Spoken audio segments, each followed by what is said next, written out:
नमस्कार साथियों, स्वागत है आप सभी का अपने चैनल संजय पे। मैं आपका एजुकेटर सुनील ले लेके आया हूँ घटना चक्र की अगली कड़ी। आज है गुरुवार और हमारा आज का जो पहला विषय है वह है भारतीय इतिहास। निम्नलिखित में से कौन राजा मोहम्मद गौरी द्वारा चंदावर के युद्ध में पराजित किया गया था? तो यह था हमारा जयचंद। 1194 के चंदावर के युद्ध में मोहम्मद गौरी ने किसे हराया था? जयचंद। युद्ध जिसमें भारत में मुस्लिम शक्ति की स्थापना हुई, तराइन का द्वितीय युद्ध।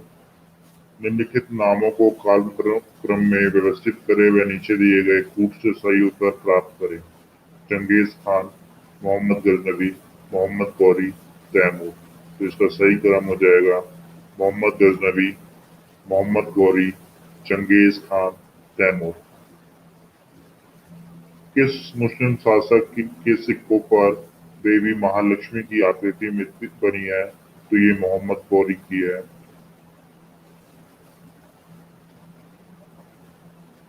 भारत में मोहम्मद गौरी ने किसको प्रथम अख्ता प्रदान किया था? कुतुबुद्दीन ऐबक।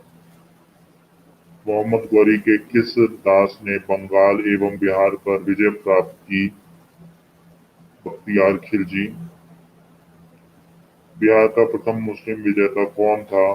बख्तियार खिलजी। नालंदा विहार का विध्वंस किया था? बख्तियार खिलजी। नीचे दो कथन दिए जिनमें से एक को कथन दूसरे को कारण कहा गया है।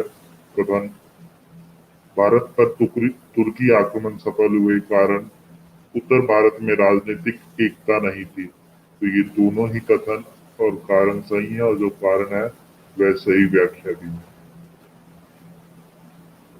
रेशम बुनकरों की श्रेणी में जानकारी निम्नलिखित किस शिलालेख से मिलती है? दसपुर शिलालेख, प्रयाग प्रशस्ति, एरन शिलालेख, हाथी गुम्फा शिलालेख।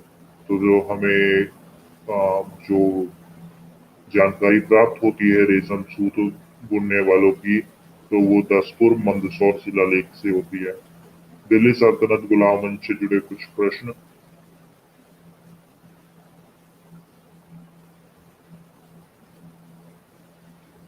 गुलाम वंश का संस्थापक कौन था? कुतुबुद्दीन ऐबक। गुलाम वंश का प्रथम शासक कौन था? कुतुबुद्दीन ऐबक। दिल्ली सल्तनत का कौन सा सुल्तान लख बख्श के नाम से जाना जाता था? कुतुबुद्दीन ऐबक। 2.5 दिन का झोपड़ा क्या है? एक मस्जिद। कुवैतुल इस्लाम मस्जिद और 2.5 दिन का झोपड़ा क्रमश स्थित है दिल्ली एवं अजमेर में। निम्नलिखित में से किसने प्रसिद्ध कुतुब मीनार के निर्माण में योगदान नहीं दिया? गयासुद्दीन तुगलक। कुतुबुद्दीन ऐबक की राजधानी थी लाहौर। सुल्तान कुतुबुद्दीन ऐबक की मृत्यु कैसे हुई? तो उनकी मृत्यु चौगान की क्रीड़ा के दौरान अश्व से गिरने के पश्चात उनकी मृत्यु हुई। निम्नलिखित में से किसने दिल्ली की सल्तनत की राजधानी के रूप में स्थापित किया था? तो ये इल्तुतमिश द्वारा किया गया था। दिल्ली का वह प्रथम सुल्तान कौन था जिसने नियमित सिक्के जारी किए तथा दिल्ली को अपने साम्राज्य की राजधानी घोषित किया? तो ये इल्तुतमिश था। निम्नलिखित में से कौन सी इल्तुतमिश के राज्यकाल में सल्तनत की राजधानी थी दिल्ली? सल्तनत के निम्नलिखित सुल्तानों में से किसने सर्वप्रथम अपनी राजधानी दिल्ली स्थानांतरित की थी? इल्तुतमिश। दिल्ली का प्रथम मुस्लिम शासक कौन था? इल्तुतमिश। गुलामों का गुलाम किसे कहा जाता है? इल्तुतमिश को। निम्नलिखित में से कौन मध्यकालीन भारत की प्रथम महिला शासक थी? रजिया सुल्ताना। मंगोल आक्रमणकारी चंगेज खान भारत की उत्तर पश्चिम सीमा पर निम्न में से किसके काल में आया था? इल्तुतमिश। दिल्ली का कौन सुल्तान मंगोल नेता चंगेज खान का समकालीन था? इल्तुतमिश। किसके शासनकाल में मंगोल प्रथम बार सिंधु के तट पर देखे गए? इल्तुतमिश। चंगेज खान के अधीन मंगोलों ने भारत पर आक्रमण किया। इल्तुतमिश के शासनकाल में। चंगेज खान का मूल नाम था तेमुचिन। निम्नलिखित कथनों पर विचार कीजिए। इल्तुतमिश के शासनकाल में चंगेज खान भगोड़े ख्वारिज़्म युवराज की खोज में सिंधु नदी तक पहुंच गया था। मोहम्मद बिन तुगलक के शासनकाल में तैमूर ने मुल्तान पर अधिकार किया था और सिंधु नदी पार की थी। विजयनगर साम्राज्य के देवराय द्वितीय के शासनकाल में दाश को वास्को द गामा केरल के तट पर पहुंचा था। तो इसका कथन केवल एक सही है। इल्तुतमिश ने बिहार में अपना प्रथम सूबेदार नियुक्त किया था मालिक जानी को। रजिया बेगम को सताच्युत करने में किसका हाथ था? तुर्कों का। दिल्ली के सुल्तान बलबल का पूरा नाम गयासुद्दीन बलबन था। दिल्ली के किस सुल्तान के विषय में कहा गया कि उसने रक्त और लौह की नीति अपनाई थी? बलबन। किस दिल्ली सुल्तान ने रक्त एवं लौह की नीति अपनाई? गयासुद्दीन बलबन। कथन: बलबन ने अपने शासन को शक्तिशाली बनाया और सारी सत्ता अपने हाथ में केंद्रित कर ली। कारण: वह उत्तर पश्चिम सीमा को मंगोल आक्रमण से सुरक्षित करना चाहता था। तो ये दोनों ही कथन सही हैं, परंतु जो उसका कारण है ये गलत है। अपनी शक्ति को समेकित करने के बाद बलबन ने भव्य उपाधि धारण की, जिल्ले-इलाही। वह प्रथम मुस्लिम शासक कौन था जिसने शासन के सिद्धांत थ्योरी ऑफ किंगशिप को राजाओं के ईश्वरीय अधिकार सिद्धांत थ्योरी ऑफ डिवाइन राइट के समान प्रतिपादित किया था? तो ये बलबन था। निम्नलिखित में से किसने भारत में प्रसिद्ध फारसी त्योहार नौरोज को आरंभ करवाया? ये गयासुद्दीन बलबन द्वारा करवाया गया। निम्नलिखित में से कौन सा कथन बलबन के संदर्भ में सही नहीं है? उसने नियामते खुदाई के सिद्धांत का प्रतिपादन किया। उसने इक्तादारी व्यवस्था का प्रारंभ किया। तो ये गलत है। इक्तादारी व्यवस्था की शुरुआत मोहम्मद गुल के टाइम से ही हो गई थी, जिसका आगे चल के इल्तुतमिश द्वारा और भी अच्छे तरीके से किया गया। निम्नलिखित सुल्तानों में से किसने गढ़मुक्तेश्वर की मस्जिद की दीवारों पर अपने शिलालेख में स्वयं को खलीफा का सहायक कहा है? बलबन। खिलजी वंश से जुड़े कुछ प्रश्न। कौन सा सुल्तान नया धर्म चलाना चाहता था किंतु उलेमा लोगों ने विरोध किया? ये था अलाउद्दीन खिलजी। दिल्ली के किस सुल्तान ने सिकंदर सानी की मनोपाधि धारण की थी? अलाउद्दीन खिलजी। अलाउद्दीन खिलजी के प्रसिद्ध सेनापति में किसकी मंगोलों के विरुद्ध लड़ते हुए मृत्यु हुई? जफर खां। रानी पद्मिनी का नाम अलाउद्दीन की चित्तौर विजय से जोड़ा जाता है। उनके पति का नाम है राणा रतन सिंह। कथन: अलाउद्दीन ने दक्षिणी अभियान धन प्राप्ति के अभियान थे। कारण: वह दक्षिणी राज्यों को कब्जे में करना चाहता था। तो जो इसका कारण है ये गलत है। कथन एकदम सही है। तो इसका उत्तर हो जाएगा सी। अलाउद्दीन खिलजी के आक्रमण के समय देवगिरी का शासक कौन था? तो यह था रामचंद्र देव। सूची 1, सूची 2। सूची 1 में है रणथंभौर, ये हो जाएगा हमीर देव। चित्तौर राणा रतन सिंह। देवगिरी राजा राय रामचंद्र। गुजरात कर्णदेव। सही उत्तर हो जाएगा डी। दिए गए मानचित्र पर ध्यान दीजिए। मानचित्र में निर्दिष्ट मार्ग का अनुसरण करके सैन्य अभियानों में किसने किया था? मलिक कफूर।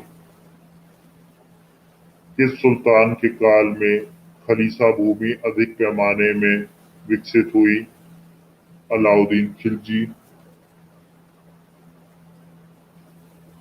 किस सुल्तान के बारे में कहा जाता है उसने भूमि कर को उत्पादन के 50% तक कर दिया था?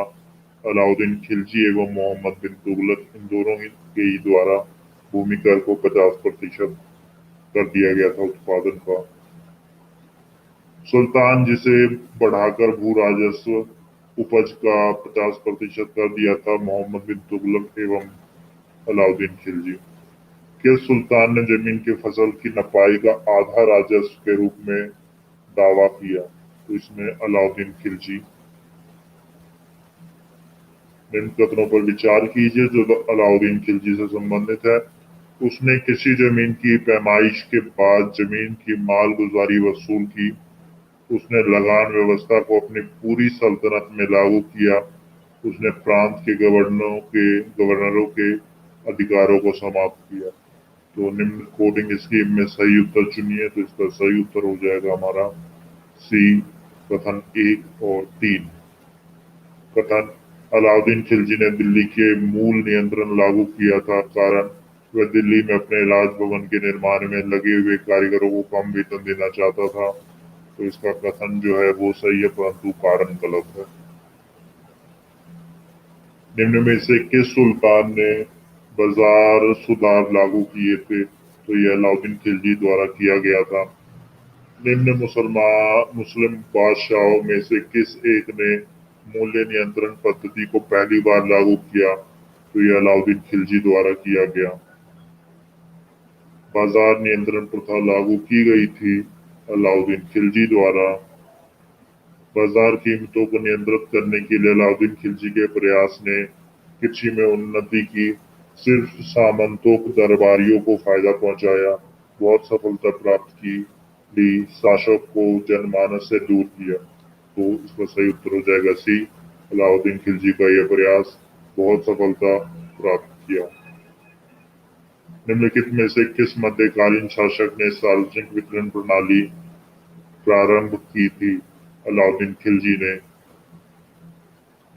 सल्तनत काल में सार्वजनिक वितरण प्रणाली किसने प्रारंभ की थी? अलाउद्दीन खिलजी। घड़ी अथवा गृह कर लगाने वाला दिल्ली का प्रथम सुल्तान कौन था? अलाउद्दीन खिलजी। 1306 ईस्वी के बाद अलाउद्दीन खिलजी के समय में दिल्ली के सुल्तान तथा मंगोलिया के बीच सीमा क्या थी? रावी नदी। निम्नलिखित में से किस सुल्तान ने साम्राज्य की सीमाओं को सुरक्षा हेतु एक विशेष सेना को नियुक्त किया? अलाउद्दीन खिलजी। निम्नलिखित युगों में से कौन सही सुमेलित नहीं है?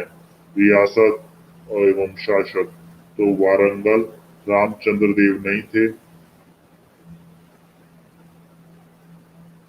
दिल्ली सल्तनत के किस शासक ने अपने आप को खलीफा घोषित कर दिया था? ये मुबारक खिलजी द्वारा किया गया था। तुगलक वंश से जुड़े कुछ प्रश्न।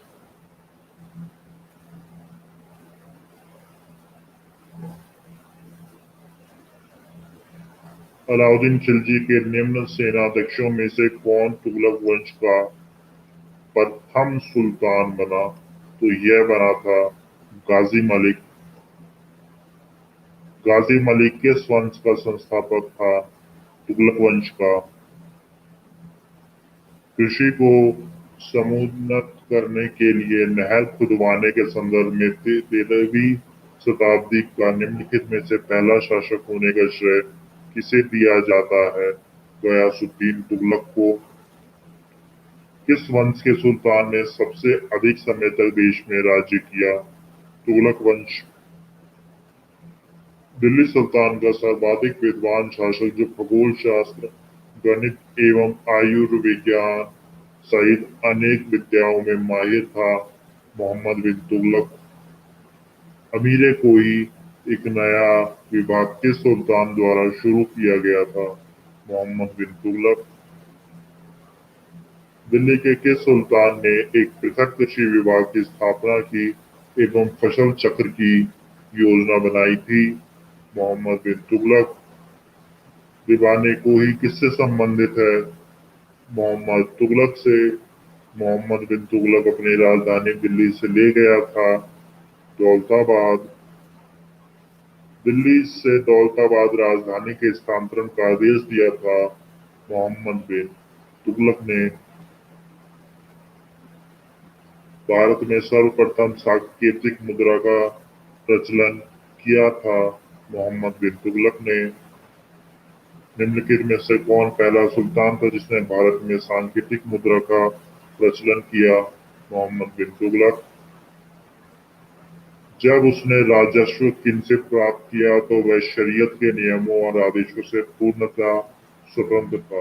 बर्नी ने यह कथन किस सुल्तान के लिए कहा है? तो बर्नी द्वारा उपयुक्त कथन मोहम्मद बिन तुगलक के लिए कहा गया है। कथन: मोहम्मद बिन तुगलक ने एक नया स्वर्ण सिक्का जारी किया जो इब्न बतूता द्वारा दीनार कहलाया गया।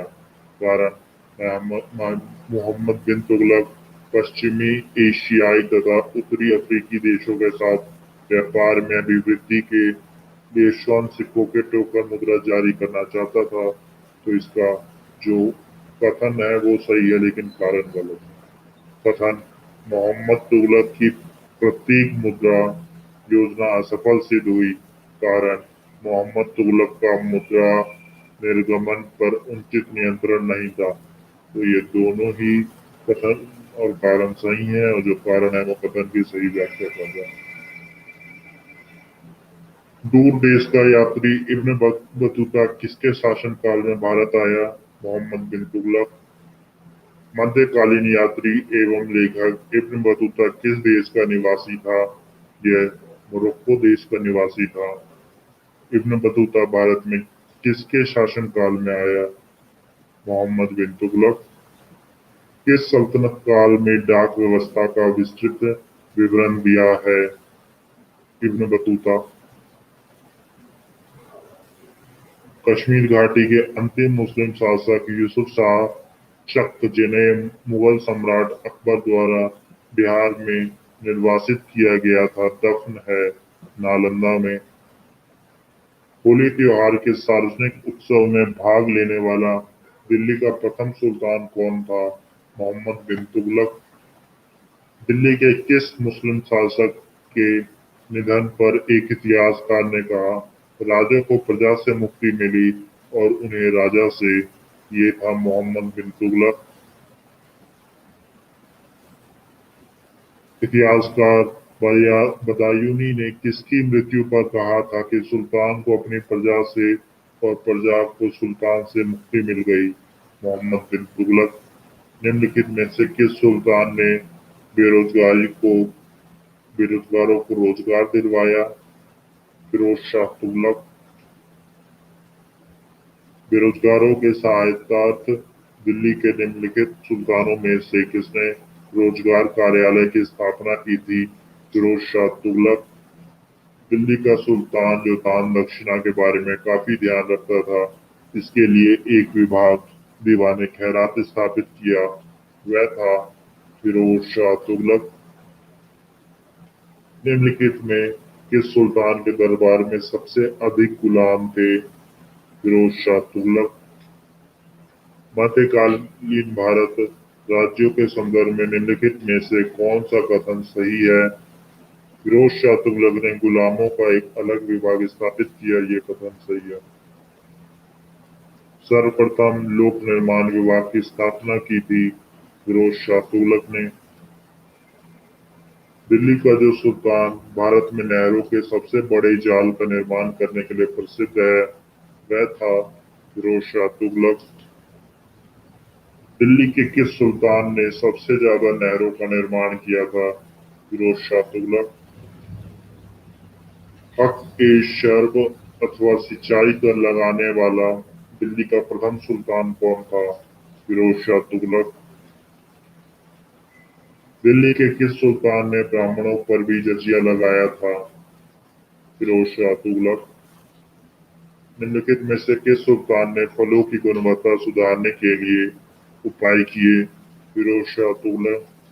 टोपरा तथा मेरठ से दो अशोक स्तंभ लेक दिल्ली कौन लाया था? फिरोज शाह तुगलक। दिल्ली का कौन सा सुल्तान अशोक स्तंभ को दिल्ली लाया था? फिरोज शाह तुगलक।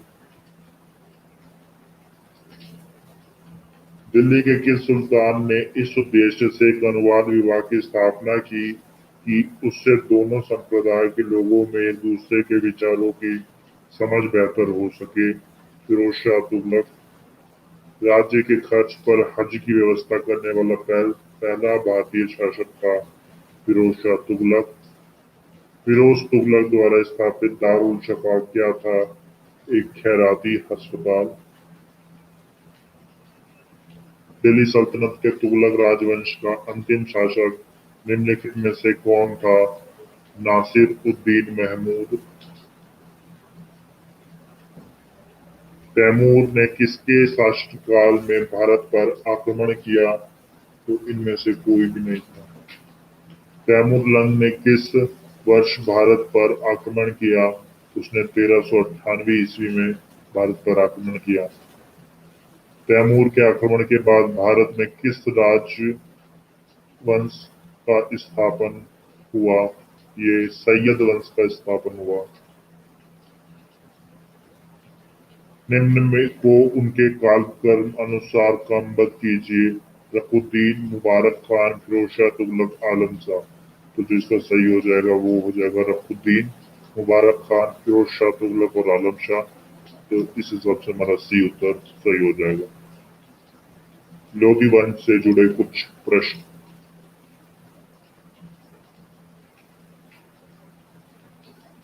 निम्नलिखित सल्तनत शासकों में से कौन अफगान मूल के थे? तो ये लोधी थे। दिल्ली की राजगद्दी पर अफगान शासकों के शासन का निम्नलिखित में से कौन सा एक सही कालानुक्रम है? तो ये है बहलोल लोधी, सिकंदर शाह, इब्राहिम लोधी। दिए गए मानचित्र में किस लोधी सुल्तान से संबंधित है और मानचित्र में ए से चिन्हित स्थान किस नगर को निरूपित करता है? तो ये दिया गया मानचित्र बहलोल लोधी का है और जो ए द्वारा चिन्हित जगह है वह है जौनपुर। महाराणा सांगा ने इब्राहिम लोधी को किस युद्ध में परास्त किया था? खतौली का युद्ध। निम्नलिखित में से किस सुल्तान ने एक नगर बसाया जहां अब आगरा है? सिकंदर लोधी। किस मध्ययुगीन सुल्तान को आगरा शहर की नींव डालने एवं उसे सुल्तान की राजधानी बनाने का श्रेय जाता है? सिकंदर लोधी। आगरा नगर की स्थापना किस शासक ने की? सिकंदर लोधी। निम्न में से किसने गुलरुखी उपनाम से अपनी कविताओं की रचना की? सिकंदर लोधी। निम्नलिखित में से किसने आगरा की स्थापना की थी? सिकंदर लोधी ने। निम्नलिखित सुल्तानों में से कौन अन्य के ऊपर कर समाप्त करने के लिए जाना जाता है? सिकंदर शाह लोधी। निम्नलिखित वंशों के सही क्रम में दिल्ली का शासन किया था? नीचे दिए कूट से सही उत्तर चुनिए। खिलजी, लोधी, सैयद, गुलाम। तो गुलाम, खिलजी, सैयद, लोधी। इसका सही उत्तर हो जाएगा 4, 1, 2, 3 बी। इनमें कौन गुलाम वंश का नहीं था? इनमें इब्राहिम लोधी गुलाम वंश का नहीं, ये लोधी वंश का शासक था। विजयनगर साम्राज्य से जुड़े कुछ प्रश्न। विजयनगर राज्य की स्थापना की थी हरियर और बुक्का ने 1336 ईस्वी में। विजयनगर राज्य के संस्थापक थे हरियर और बुक्का। निम्नलिखित राज्यों में से दो भाई हरियर और बुक्का ने किसकी स्थापना की थी? तो ये विजयनगर राज्य की थी।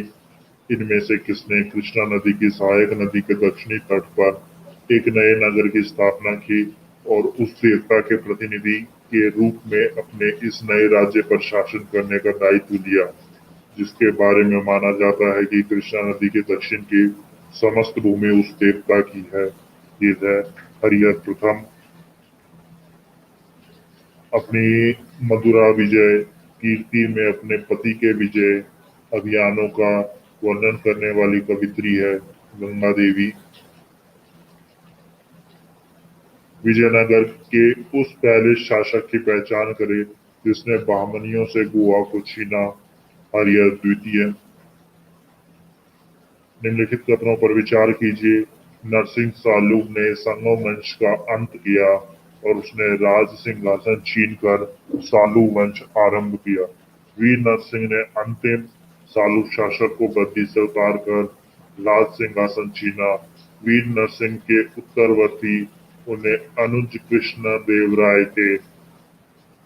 कृष्ण देव राय के उत्तरवर्ती उनके अर्ध भाई अच्युत्य देव राय थे। तो इसका कथन चारों 1 2 3 4 चारों ही कथन सही है।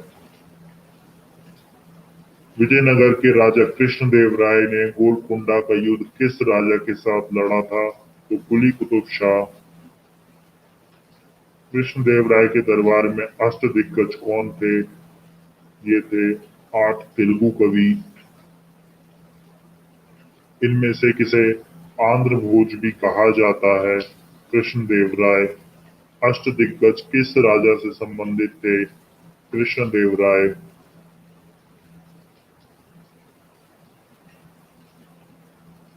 प्रसिद्ध विजयनगर शासक कृष्णदेव राय के अधीन किस साहित्य का स्वर्ण युग था?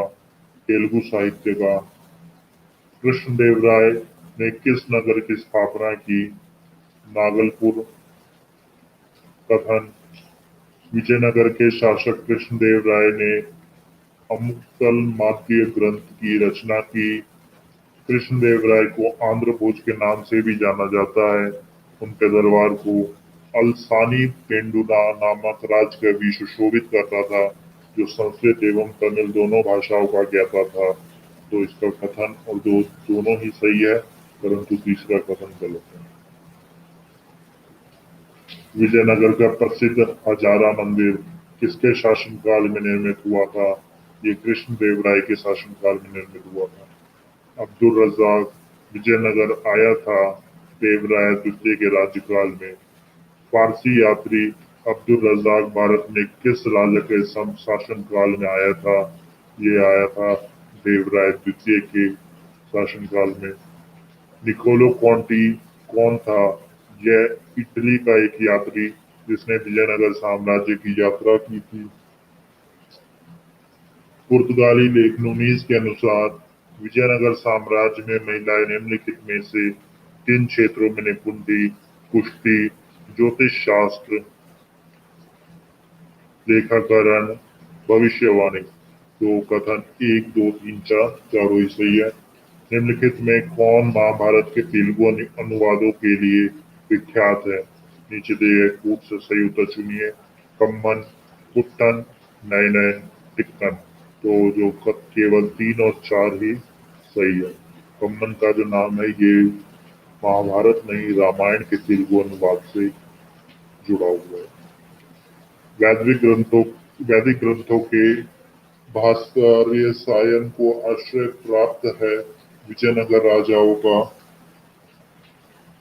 वैदिक ग्रंथ के प्रसिद्ध भास्कर सायन निम्न में से किस एक काल में सक्रिय थे? तो ये विजयनगर राज्यकाल में सक्रिय थे। इसी के साथ हमारा जो भारतीय इतिहास का आज का लक्ष्य है वो पूरा होता है।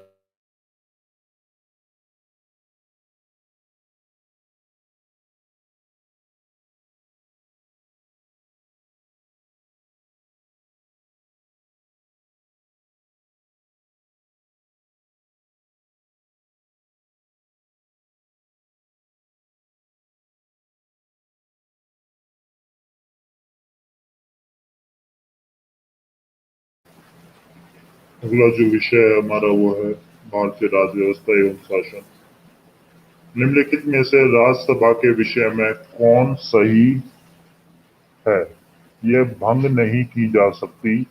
इसका कार्यकाल 5 वर्ष का होता है। प्रत्येक 2 वर्ष बाद इसके 1/3 सदस्यों का कार्यालय समाप्त हो जाता है। इसके सदस्य 25 वर्ष से कम आयु के नहीं होंगे। तो इसका कथन केवल 1 और 3 सही है। इसके सदस्य की न्यूनतम आयु 30 वर्ष है।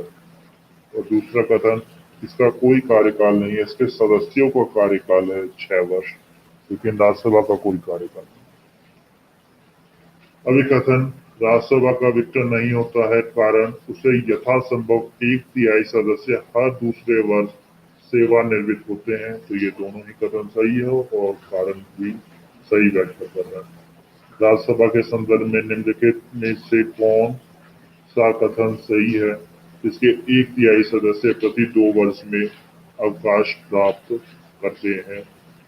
राज्यसभा के सदस्य चुने जाते हैं 6 वर्ष के लिए। राज्यसभा की स्थायी सदन कहते हैं क्योंकि इसे विघटित नहीं किया जा सकता है। हमारे संविधान के अनुसार राज्यसभा का कार्यकाल समाप्त होने का विषय नहीं है। राज्यसभा को भंग करने का अधिकार किसे प्राप्त है? उपयुक्त में से किसी को नहीं। राज्यसभा से संबंधित निम्नलिखित कथनों में से कौन सा एक सही है? राज्यसभा का विघटन नहीं होता है, यह कथन 100% सत्य है। राज्यसभा कैसे भंग होती है? सभापति का कार्यकाल पूरा होने पर राष्ट्रपति 5 वर्ष बाद भंग करते हैं। लोकसभा के साथ स्वचालित भंग हो जाती है। उपयुक्त में से कोई नहीं, तो इसका उत्तर हो जाएगा डी, उपयुक्त में से कोई नहीं। राज्यसभा किसके द्वारा भंग की जा सकती है? राष्ट्रपति द्वारा, प्रधानमंत्री द्वारा, मंत्रिपरिषद द्वारा। इसका उत्तर हो जाएगा उपयुक्त में से किसी के द्वारा नहीं। राज्यसभा राष्ट्रपति द्वारा राज्यसभा में कितने व्यक्ति मनोनीत किए जाते हैं? तो 12 सदस्य मनोनीत किए जाते हैं राष्ट्रपति द्वारा। राज्यसभा राष्ट्रपति मनोनीत कर सकते हैं। राज्यसभा में 12 सदस्य। राज्यसभा के सदस्य बनने हेतु अर्हताओं के संदर्भ में निम्नलिखित अभिकथनों पर विचार कीजिए। उसके नीचे दिए गए कूट से सही उत्तर चुनिए। उम्र कम से कम 30 वर्ष होनी चाहिए। जहां से अभ्यर्थी को निर्वाचित किया जाना है, उस राज्य की मतदाता सूची में मतदाता के रूप में पंजीकृत होना चाहिए। राज्य के अंतर्गत लाभ का पद धारित नहीं होना चाहिए। इसका कथन केवल 1 और 3 सही है। कथन 2 जैसी कोई भी शर्त राज्यसभा के सदस्य बनने हेतु नहीं है। राज्यसभा के चुनाव के लिए अपेक्षित न्यूनतम आयु है 30 वर्ष। प्रथम अभिनेत्री जो राज्यसभा के लिए नामांकित की गई है वह थी नरगिस दत्त। निम्नलिखित में से कौन एक कथन राज्य सूची के विषय के संबंध में विधि बनाने की संसद की शक्ति के बारे में सही नहीं है?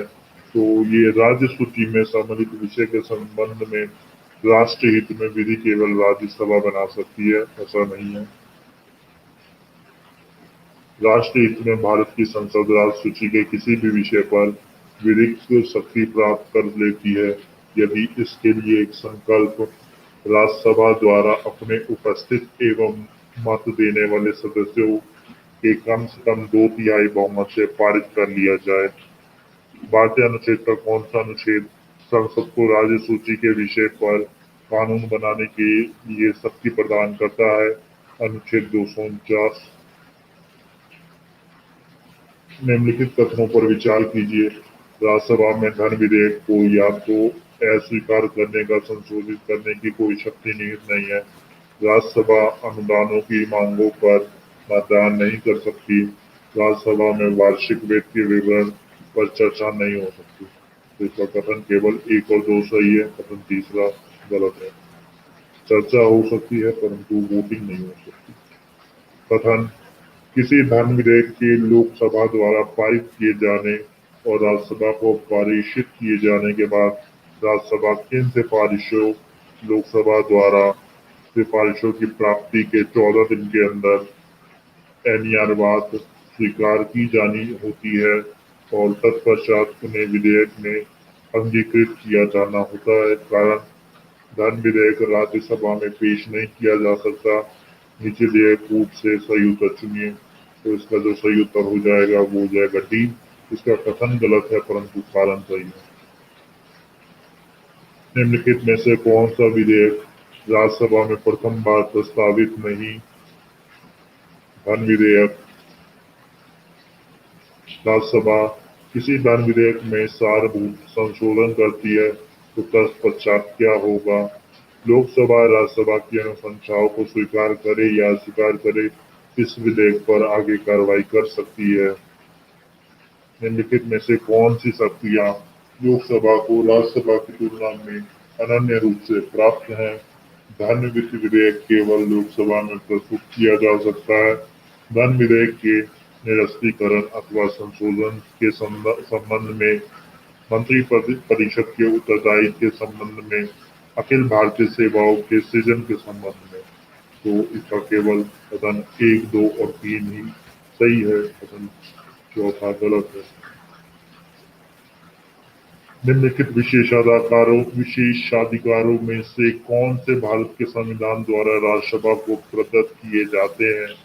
संसद को राज्य सूची के नियम बनाने और एक अथवा एकाधिक अखिल भारतीय सेवा का सृजन करने हेतु संसद सशक्त बनाने के लिए एक प्रस्ताव पारित करना, राष्ट्रपति की निर्वाचन प्रक्रिया में संशोधन करना और राष्ट्रपति की सेवानिवृत्ति के पश्चात उसके पेंशन निर्धारित करना, चुनाव आयोग के क्रियाकलापों को निर्धारण करना और चुनाव आयुक्तों की संख्या निर्धारित करना।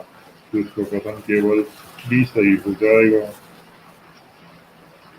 भारतीय संविधान के अंतर्गत निम्नलिखित में से कौन सा अनुच्छेद संसद को राज्य सूची के विषय के संबंध में विधि बनाने की शक्ति प्रदान करता है? अनुच्छेद 249। निम्नलिखित में से किसके संबंध में राज्यसभा का अनन्य अधिकार है एक नई अखिल भारतीय सेवा के सृजन हेतु संस्तुति करना? निम्नलिखित में से कौन राज्यसभा की एकांतिक शक्ति के अंतर्गत आता है नई अखिल भारतीय सेवाओं का सृजन? राज्यसभा की लोकसभा के समान संख्या किस क्षेत्र में है? संविधान में संशोधन करने के विषय में। यदि सरकार राज्यसभा में पराजित हो जाए तो क्या होता है? प्रधानमंत्री अपना त्याग पत्र दे देता है, संसद भंग हो जाती है, राष्ट्रपति शासन लागू हो जाता है, या उपयुक्त में से कुछ नहीं होता। तो उपयुक्त में से कुछ नहीं होता। निम्नलिखित कथनों में से कौन एक भारत के संविधान की चौथी अनुसूची को सही वर्णित करता है? इसमें राज्यसभा में स्थानों का आवंटन है। निम्नलिखित राज्य युग्मों में से किसे राज्यसभा में समान प्रतिनिधित्व प्राप्त है? तो ये प्रश्न काल 1999 में इसका सही उत्तर कुछ हो सकता था, परंतु अब इसका उत्तर बदल चुका है, इसलिए और उनसे नहीं पढ़ेंगे। ये भी प्रश्न बेकार हो चुका है, बहुत पुराना प्रश्न है। नीचे कुछ राज्यों तथा राज्यसभा में उनकी आवंटित सदस्य संख्या की सूची दी गई है, उनमें से कौन सुमेलित नहीं है?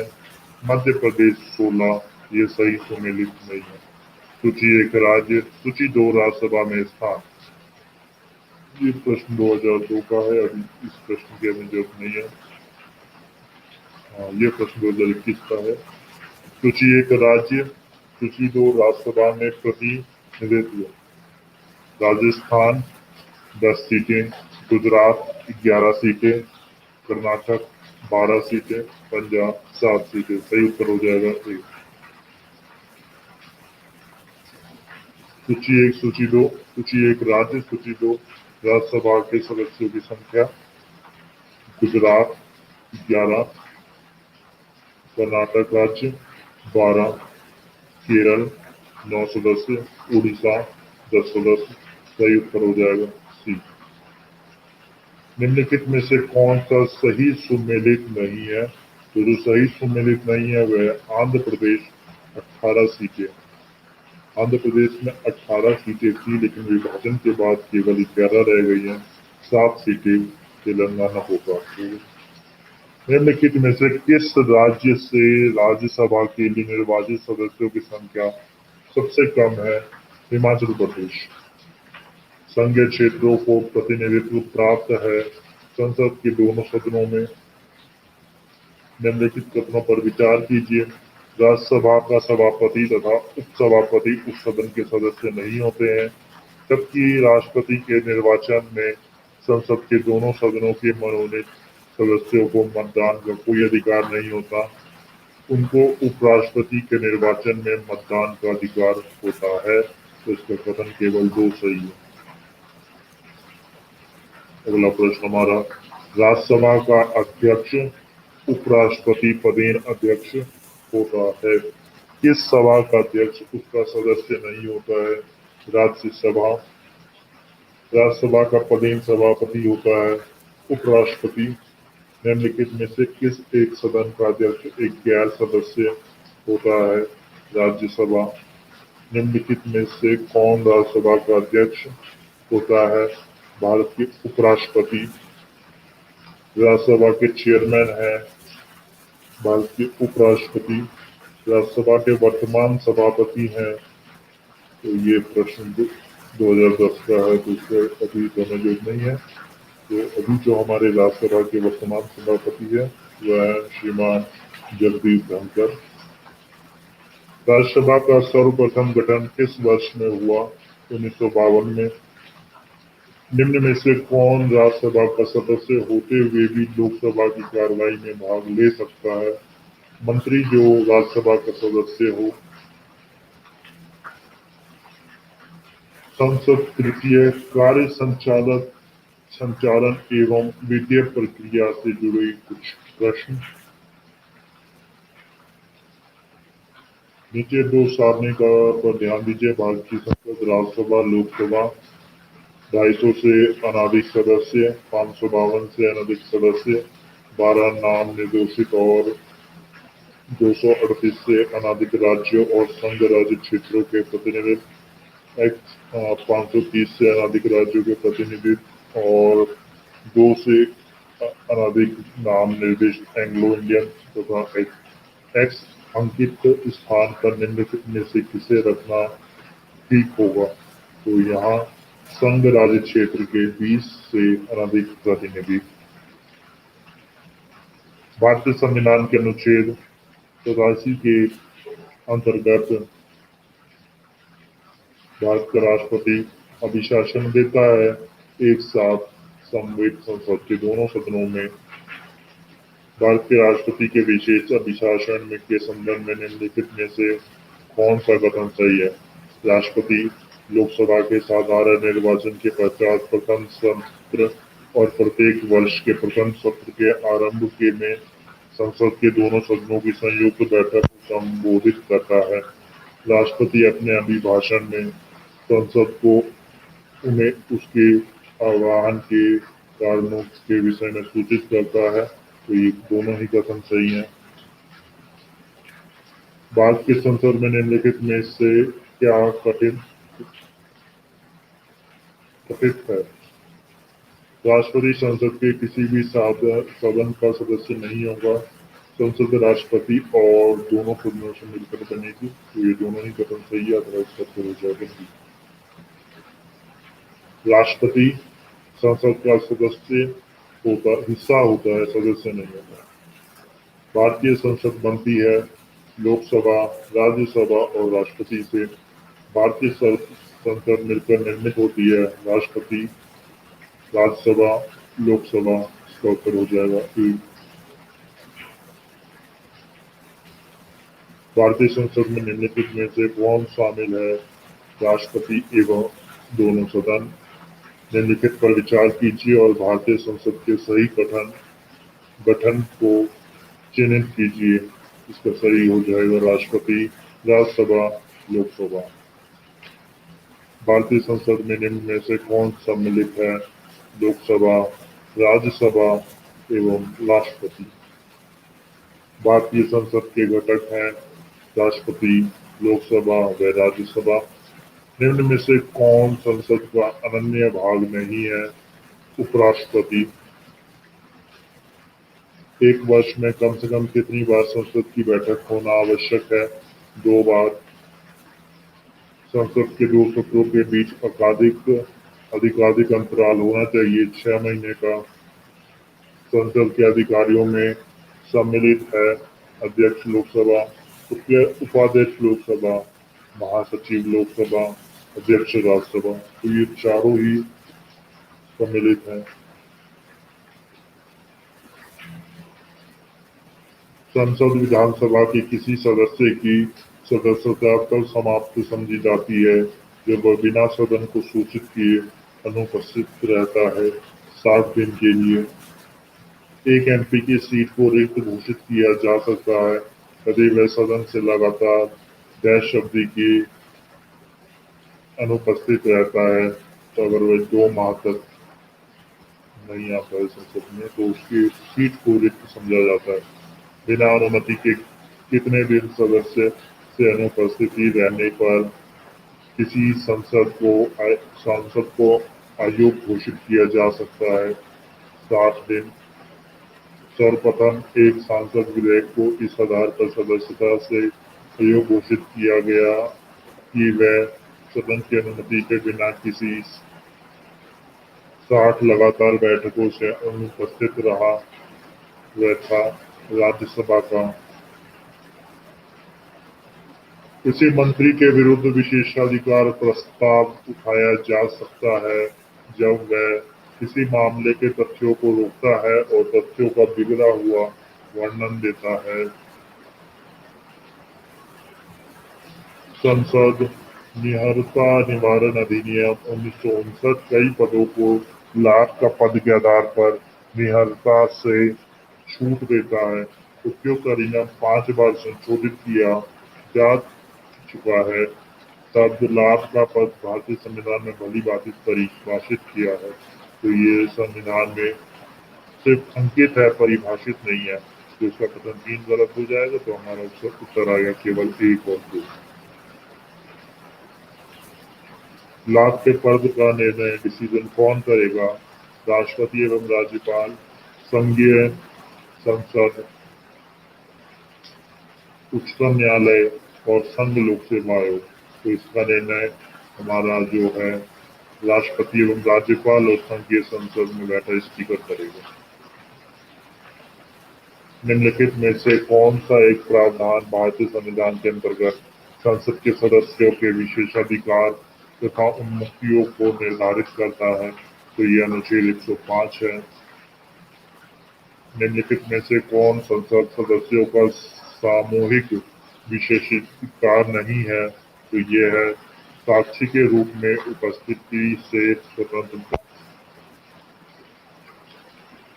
अगला प्रश्न, संविधान के किस अनुच्छेद के अंतर्गत न्यायालय द्वारा संसद की कार्रवाई की जांच करना प्रतिबंधित किया गया है? तो ये है अनुच्छेद 122। अगला प्रश्न, निम्नलिखित में से किनको लोकसभा और राज्यसभा दोनों के निर्वाचन में मतदान का अधिकार है? तो राज्य विधानमंडल के निम्न सदस्यों के निर्वाचित सदस्यों को। निम्नलिखित में से कौन सा कथन सही है? तो प्रश्न में बहुत सी त्रुटियां, इस प्रश्न को आयोग ने भी खारिज कर दिया गया था, तो हम इस प्रश्न को नहीं करेंगे। निम्न कथनों में से कौन सा एक सही है? केवल राज्यसभा में ही ना कि लोकसभा में मनोनीत सदस्य हो सकते हैं। राज्यसभा में ओंगल भारतीय समुदाय के 2 सदस्यों को मनोनीत करने का संविधान का प्रावधान है। किसी मनोनीत सदस्य के मंत्री परिषद की नियुक्ति पर संवैधानिक वर्जना नहीं है। मनोनीत सदस्य राष्ट्रपति तथा उपराष्ट्रपति के चुनाव में मत दे सकते हैं। तो इसका कथन 1 और C दोनों ही सही है। संसद राज्य सूची के विषय में संबंध में कानून बना सकते हैं यदि राज्यसभा ऐसा संकल्प पारित करती है। तो संघीय संसद राज्य सूची के विषय पर भी कानून बना सकती है। अंतर्राष्ट्रीय समझौते को प्रभावी बनाने हेतु संबंधित राज्यों की सहमति से राज्य में राष्ट्रपति शासन लागू रहने की अवस्था में राष्ट्र हित में जब राज्यसभा 2/3 बहुमत से इस हेतु पारित करे। तो कथन 1, 2 और 4 इसमें सही है। भारतीय संविधान के किस अनुच्छेद के अंतर्गत अंतर्राष्ट्रीय समझौतों को प्रभावी बनाने हेतु संसद राज्य सूची के विषय पर कानून बना सकती है? तो अनुच्छेद 253। भारतीय संसद राज्य सूची के विषय पर विधायन नहीं कर सकती है जब भारत का राष्ट्रपति उसे ऐसा करने का निर्देश ना दे। राज्यसभा प्रस्ताव पारित करे कि ऐसा करना राष्ट्र हित में आवश्यक है। विधानसभा का अध्यक्ष यह प्रमाणित करे कि ऐसा विधायन आवश्यक है, राष्ट्रीय आपात लागू हो। उपयुक्त कथनों पर विचार की करते हुए अधोलिखित पूर्वों में सही उत्तर चुने। तो इसका सही उत्तर हो जाएगा हमारा डी 2 और 4। अंतर्राष्ट्रीय संधियों को भारत में किस भाग अथवा संपूर्ण भारत में लागू करने के लिए संसद कोई भी कानून बना सकती है बिना किसी राज्य की सहमति से, ऐसा अनुच्छेद 253 में प्रावधान है। संविधान की विशेष सूचियों में दिए गए विषयों के अतिरिक्त विषयों पर कौन कानून बना सकता है? संसद। अध्यक्ष सदन के किसी भी सदस्य को बोलने से रोक सकता है और अन्य किसी सदस्य को बोलने दे सकता है। यह घटना कहलाती है बैठ जाना, यील्डिंग द फ्लोर। संसद में शून्यकाल का समय है सुबह 11 बजे से दोपहर 12 बजे तक।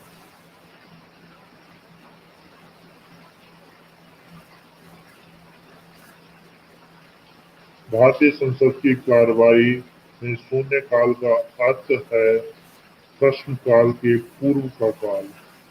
ये जो शून्यकाल है ये प्रश्नकाल के ठीक पश्चात होता है। इसका सही उत्तर हो जाएगा प्रश्नकाल के ठीक पश्चात होता है।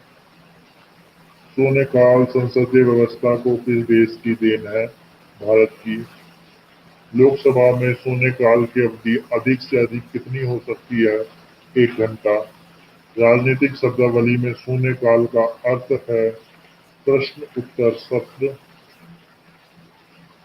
लोकसभा में किसी विधेयक पर आम बहस निम्नलिखित में से किस स्तर पर होती है? द्वितीय वाचन से। जब संसद के दोनों सदनों की संयुक्त बैठक में कोई विधेयक निर्दिष्ट रेफर किया जाता है तो उसे किसके द्वारा पारित किया जाना होता है? उपस्थित तथा मत देने वाले सदस्यों का साधारण बहुमत। यदि उपराष्ट्रपति ने संसद के संयुक्त सत्र के लिए अधिसूचना जारी कर दी है और इस बीच लोकसभा विघटित हो जाए तो क्या होगा? संयुक्त सत्र यथा समय आहूत होगा। निम्नलिखित में से कौन संसद के दोनों सदनों की संयुक्त बैठक की अध्यक्षता करेगा? लोकसभा का अध्यक्ष। संसद के दोनों सदनों के संयुक्त अधिवेशन की अध्यक्षता कौन करता है? स्पीकर। निम्नलिखित में से कौन लोकसभा तथा राज्यसभा के संयुक्त अधिवेशन में सभापतित्व करता है? स्पीकर। भारतीय संसद के दोनों सदनों की संयुक्त बैठक की अध्यक्षता करते हैं लोकसभा के अध्यक्ष। उनके अनुपस्थिति में जो राज्यसभा के उपाध्यक्ष होंगे वो करेंगे। निम्नलिखित में से कौन संसद के संयुक्त सत्र की अध्यक्षता करने के लिए अधिकृत है? तो ये है लोकसभा का अध्यक्ष। निम्नलिखित कथनों पर विचार कीजिए। भारत के संसद के दोनों सदनों की संयुक्त बैठक अनुच्छेद 108 में संस्वीकृत है। लोकसभा तथा राज्यसभा की प्रथम संयुक्त बैठक वर्ष 1961 में हुई थी। भारतीय संसद के दोनों सदनों की दूसरी संयुक्त बैठक बैंक सेवा आयोग निरसन बिल को पारित करने के लिए हुई थी। तो इसका कथन 1, 2, 3 तीनों ही सही है। अगला प्रश्न। संसद के दोनों सदनों का संयुक्त अधिवेशन होता है भारत के संविधान के निर्वाचन के लिए, भारत के उपराष्ट्रपति के निर्वाचन के लिए, संविधान में संशोधन से संबंधित विधेयक को पारित करने के लिए, एक ऐसे विधेयक पर विचार करने और उसे पारित करने के लिए जिन पर दोनों सदनों में मतभेद हो। तो कथन केवल 4 सही है। भारतीय संसद के दोनों सदनों की प्रथम संयुक्त बैठक हुई थी दहेज उन्मूलन विधेयक के संबंध में लोकसभा और राज्यसभा के बीच गतिरोध की किन स्थितियों में संसद की बैठक बुलाई जाती है? साधारण विधि निर्माण को पारित करने की स्थिति में, धन विधेयक को पारित करने की स्थिति में, संविधान संशोधन विधेयक को पारित करने की स्थिति में केवल एक निम्नलिखित में से किस पर गतिरोध दूर करने हेतु लोकसभा तथा राज्यसभा की संयुक्त बैठक हो सकती है? समान विधेयक पर भारतीय संसद के दोनों सदनों की संयुक्त बैठक किस संबंध में होती है? साधारण विधेयक। कोई कानूनी विधेयक संसद के किस पटल पर रखा जा सकता है? लोकसभा में, राज्यसभा में, दोनों में से संसद के एक पटल पर उपयुक्त में से कोई नहीं, तो इसका उत्तर हो जाएगा सी। निम्नलिखित कथनों में से कौन सा सही है? लोकसभा में लंबित कोई विधेयक उसके सत्रावसान पर व्यक्तिगत लैप्स हो जाता है। राज्यसभा में लंबित कोई विधेयक जिसे लोकसभा से पारित नहीं किया गया, लोकसभा के विघटन पर अवगत नहीं होगा। इसका उत्तर है केवल दो। संविधान के किस प्रावधान में कहा गया है कि विधि के प्राधिकार के बिना ना तो कोई कर लगाया जा सकता है और ना ही एकत्रित किया जा सकता है? तो ये अनुच्छेद 265। अगला प्रश्न, भारत की संचित निधि से धन निर्गत का किसका नियंत्रण है? महानियंत्रक तथा महालेखा परीक्षक, भारत के वित्त मंत्री, अधिकृत मंत्री, उपयुक्त किसी का नहीं। तो ये उपयुक्त किसी का नहीं। करों और सरकारी कामकाजों के निर्वाह में हुई अन्य प्राप्तियों से संघीय सरकार को प्राप्त हुआ समूचा राजस्व जमा होता है भारत की संचित निधि में। भारत की संचित निधि से निधि निकालने के लिए निम्नलिखित में से किसका अनुमोदन अनिवार्य है? भारत की संसद का। निम्नलिखित में से कौन सा एक भारत की संचित निधि से लिया जाने वाला अनिवार्य व्यवधान नहीं है? भारत के निर्वाचन आयोग के सदस्य के वेतन और पेंशन। अगला प्रश्न, निम्नलिखित में से कौन सा एक व्यय भारत की संचित निधि पर आधारित नहीं है? भारत के उपराष्ट्रपति का वेतन तथा भत्ते। निम्नलिखित में से कौन एक व्यय भारत की संचित निधि पर आधारित नहीं है? भारत के प्रधानमंत्री के वेतन और भत्ते।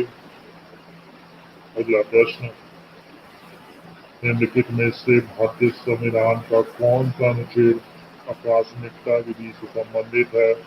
अनुच्छेद 266। संघ की सरकार, यूनियन गवर्नमेंट के संदर्भ में निम्नलिखित कथनों पर विचार कीजिए। राजस्व विभाग संसद में प्रस्तुत किए जाने वाली केंद्रीय बजट को तैयार करने के लिए उत्तरदायी है। भारत की संसद के प्राधिकरण ऑथराइजेशन के बिना कोई धन भारत की संचित निधि से निकाला नहीं जा सकता। लोक लेखा से दिए जाने वाली सभी सार्वत्रिक कार्य डिस्बर्समेंट के लिए भी भारत की संसद के प्राधिकरण की आवश्यकता होती है। तो इसका कथन केवल दो सही है, बाकी कोई भी कथन सही नहीं है। तो साथियों, इसी के साथ हम आज की कक्षा को यहीं समाप्त करते हैं। धन्यवाद आप सबका इस कक्षा से जुड़ने के लिए। उम्मीद है आप ऐसे ही आने वाले, आज का हमारा जो दिन था वो 12वां दिन था।